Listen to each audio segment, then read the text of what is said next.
హల్లెలూయా యెహోవాను స్తుతించుడి, ఆయన పరిశుద్ధాలయమందు ఆయనను స్తుతించుడి. ఆయన బలమును ప్రశంసించు ఆకాశ వైశాల్యమందు సర్వ సృష్టికర్తను నిత్యము స్తుతించుడి. ఆయన చేసిన పరాక్రమ కార్యములను బట్టి, ఆయనకున్న మహాప్రభావమును బట్టి బూరధ్వనితో ఆయనను స్తుతించుడి. స్వరమండలముతో సితారాతో కీర్తించుడి. హల్లెలూయా యెహోవాను స్తుతించుడి, ఆయన పరిశుద్ధాలయమందు ఆయనను స్తుతించుడి.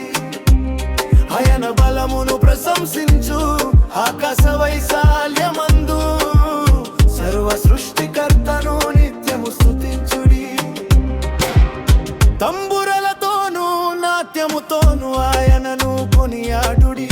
తంతివాద్యములతోనూ పిల్లన గ్రోవితోను గణపరచుడి.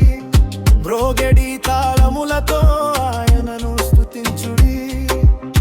గంభీర ధ్వని గల తాళములతో జయధ్వని చేయుడి. హల్లెలూయా యెహోవాను స్తుతించుడి, ఆయన పరిశుద్ధాలయమందు ఆయనను స్తుతించుడి. ఆయన బలమును ప్రశంసించు ఆకాశ వైశాల్యమందు సర్వ సృష్టికర్తను నిత్యము స్తుతించుడి. నింగినేల ఏకమై ఆయన నామమునే పాడాలి. కోట్లాది దూతలతో కలిసి మనము కొనియాడాలి. శూన్యములో నుండి సమస్తమును కలుగజేసిన వాడు, మన స్తుతులపై ఆసీనుడై ఉన్నవాడు. హల్లెలూయా యెహోవాను స్తుతించుడి, ఆయన పరిశుద్ధాలయమందు ఆయనను స్తుతించుడి.